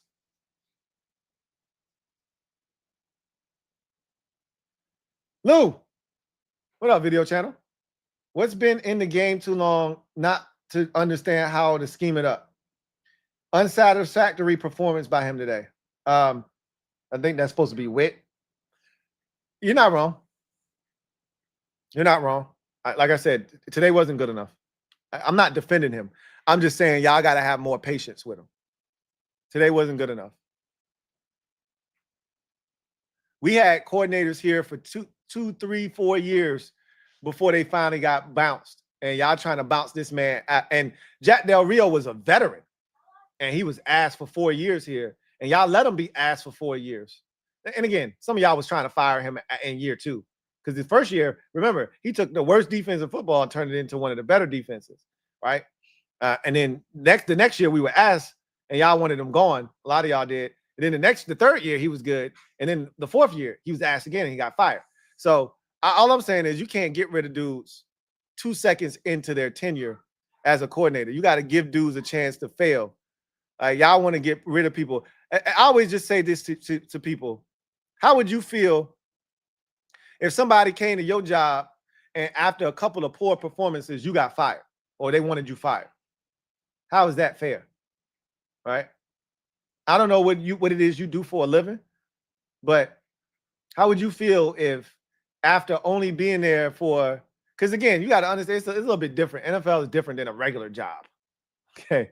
So it's different than a regular job. But just imagine you doing your job and it's not up to the standard and somebody wants you fired and you really haven't been there that long. You still learning. Joe Witt, I think I'm not making any excuses for him because he's been in the league long enough. He claimed he was ready to be a defensive coordinator back in like 2010 when the Packers, after they won the Super Bowl, he thought he was ready to be a defensive coordinator then. So if that's the case, get your shit together. Get your shit together. Period. I just have more patience than y'all. That's it. I agree with everything y'all saying except fire him. I'm not there.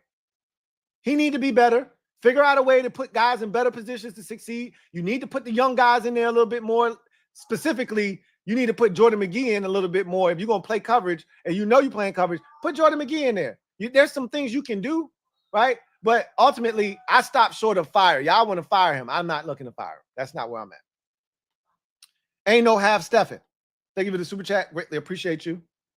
Ain't no half Stephen writes, Michael Penix got revenge from last year looking like a member of the St. Lunatics. Hashtag we all we got. He literally does not take that do-rag off. And I'm like, bro, I've seen your hair before. Like, what are you hiding? Like, he never takes the do-rag off. That shit's wild. Like, in his team photo, he took it with the do-rag on. I'm like, this dude is amazing. Wait, how far down am I? Here I go. Ethan Dykes, thank you for the super chat. Greatly appreciate you. My guy writes, we got a free pick and didn't do shit with it. We kicked the field goal. That's what we did with it. Yeah, no, again, if that's JD5, who's to say that's not a touchdown, right? And that's what I'm saying is like, yeah, we didn't play well, but for everybody that thinks, oh, we can't win, but 7 games, what yada yada, like the offense might have scored 37 today, and we might have won. You know what I'm saying? So, VA Cracker, thank you for the super chat. Greatly appreciate you. Thank you for the super chat. Really appreciate you. Doug H, thank you for the super chat. Greatly appreciate you. Doug H, thank you for being a member of the MOBB, who writes, Rap Sheet said JD5 is expected to start next week. I expect him to start as well, but I'm 0 for 2. So I guess I don't get to make that that claim right now, but that's how I feel. Like, feel like he should be ready to go next week. Big Kev, thank you for the super chat. Greatly appreciate you. Big Kev writes, can't wait till AP builds a young, fast defense like the Packers and Eagles. It takes time to do that. The Packers have had the same general managers for like the last 30 years. Like, they just cycled the next guy in line, right? From the next guy in line to the next, like that. That's how you do it, right? We're trying to build that. The Eagles, Howie Roseman been there for almost 20 years, bro. Like, y'all want something overnight. I don't understand the lack of patience for some of y'all. It's crazy to me. Yikes. It's wild, right? Random Call. Thank you for the super chat. Greatly appreciate you. Random Call writes, Joe had 3 consecutive third downs to press, blitz, and take away the first read. Blown coverages every game. Wit is the main problem. Again, I'm not disagreeing with you. I don't disagree with you. You got no opposition from me. He needs to be better. We can agree on that. We can agree on that. King of the Bluegrass. Been a member for 42 months. Salute. Who writes, okay, Lou, from what you've seen, how many wins realistically do you see with the schedule that we have? And to me, Chef P has a C grade at best so far. Side eye is looking. Every game we play, we can win when Jayden Daniels is in the lineup. So again, I said my prediction before the season was 12-5. I have not moved off of the spot. We are 1 game off of where I said we would be. I thought we would be 3-1 right now. I had us losing to the Packers. When I did my initial schedule, I had us 3-1 right now going into the week 5 contest. If you beat the Chargers, then you're right back on track, because I think I had us losing to the Chargers. So you would be right back on track at 3-2. This is when we were supposed to get hot, right?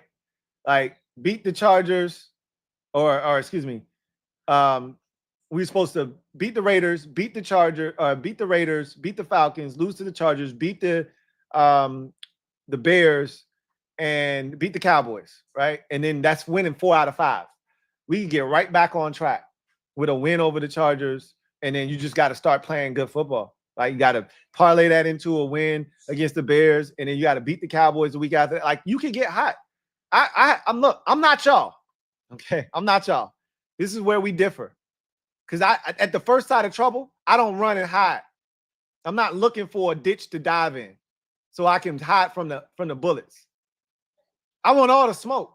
I know what comes with this territory. You want to be good? You gotta deal with adversity. You think shit gonna be sweet every week? We cut the line, bro. We cut corners because we got one of them ones. We not supposed to be here right now. We weren't supposed to be having Super Bowl conversations this offseason. We only had those conversations because of 5, not because of the rest of the roster. You give me 5 back, and he's healthy. And again, I need to see him. I need to lay eyes on him. But you give me 5 back, and I'm right back talking my shit. Ain't nothing changed. Ain't nothing changed. Ain't nothing changed for me. Commander Lorian, thank you for the super chat. Greatly appreciate you. Commander Lorian writes, Joe Witt got our guys working at Denny's out of position, looking lost in zone coverage. We just don't play zone coverage well, period. I haven't met a group of commander defenders that knew how to play zone coverage since like 05, 06, man. Like, we don't play it well. We don't plaster the guys. Our zone coverages are loose, and they're soft, and there's space, and there's easy completions to be had. We don't put hands on nobody. We're not physical. We give free releases. Everything's just way too easy.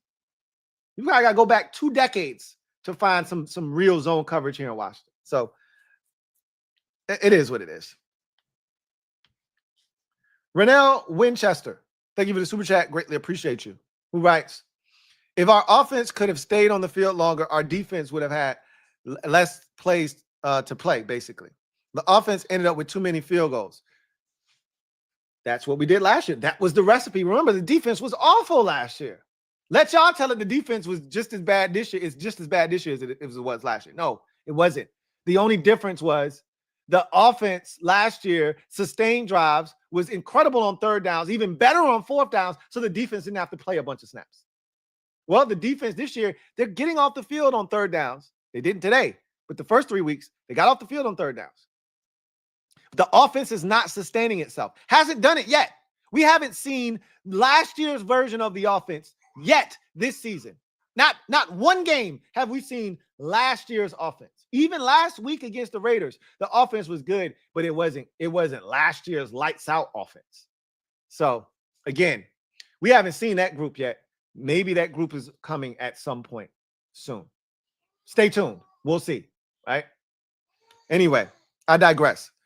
We're going to get one more read, one more sponsorship from our guys over at Sleeper, and then we'll close up the show. Sleeper. Sleeper is the best way to experience and connect over sports together. It's a one-stop shop for all of your sports needs. You can celebrate and chat in the games in real time with other users, get the fastest scores, blazing fast news and alerts right at your fingertips. Play in fantasy leagues and win real money on picks contests. So enjoy sports the way they were meant to, together. Download the #1 sports app today. Predict the hottest football stats like passing yards, receiving yards, touchdowns, interceptions, and much more to cash in on your daily fantasy football skills. Use promo code LTN and Sleeper will match your first deposit up to $100. Terms and conditions apply. See Sleeper's terms of use for details. Currently operational in over 25 states. Check out Sleeper today. Sleeper. All right. So, got a couple more supers and we'll get out of here. Ethan Dykes, my guy, writes, D is too simple. No guesswork for offenses. I agree. Nothing that I've seen from this defense, I feel like it's hard for teams to be able to scheme up. Like when you play man, it's easy. Just beat your man. That's what Joe Witt likes to do. He likes to keep it simple. He thinks it's 2015. The league has evolved. You can't just play man coverage. The best defenses that I've watched this season and in the last 2-3 years, they play zone. The Eagles, the Chargers, the Vikings, they play zone. Okay? They play some form of man match, but they play a ton of zone. They keep everything in front of them. They rally, they tackle.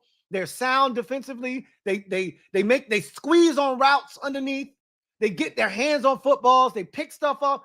We don't do any of that. You play straight man coverage, you better be getting pressure. That means you better be blitzing and you better be getting to the quarterback. And we don't. Ethan Dykes, thank you for the super chat. Greatly appreciate you. Ethan Dykes writes, difference between 3-1 and 2-2 is huge. Stings. Facts. We feel a lot different today if we're 3-1 versus 2-2. Feel a lot different. But that's the nature of the beast. You know, that's what injuries will do to you. You'll lose a game or two that you have no business losing because you don't have all of your stuff. So it is what it is. My sister sent me a message today. She said, I'm so glad y'all didn't have Jayden Daniels today. We'll take the win, but I'm so glad y'all didn't have Jayden Daniels. And she's right. If we had Jayden Daniels today, we probably win the game. Despite how bad the defense was. Because you know what? The defense wouldn't have been on the field as much. You know what? Some of them 4 field goals would have turned into touchdowns. It's just different when you got 5 out there. He don't just make the offense better, he make the defense better too. Anyway, I digress. That's going to do it for me, your man Louie T, here on this installment of Command Post Game Live. You know what it is. Post up, take command. This week sucks. You lose, it sucks. But I remain steadfast in my belief in this team. Unlike a lot of you, I'm ashamed of some of y'all. I really, truly am. I really am truly appalled at some of y'all behavior. Y'all gonna be the same ones singing and dancing 2 months from now when this team is 9-4 or 8-5 and heading to the postseason and playing good football. Some of y'all should be ashamed of yourselves. Lord have mercy. Somebody told me this fan base has to learn how to win. And I was like, they fine, man. Look, we've been through a lot, and I be caping for y'all. But y'all be showing y'all asses after a loss. Y'all really do. Y'all be showing y'all ass. You would have thought today's loss equaled 10 losses. 10 losses. Anyway, I digress. You guys get out of here. Enjoy the rest of your day. Enjoy the rest of the football. Cowboys, Packers tonight.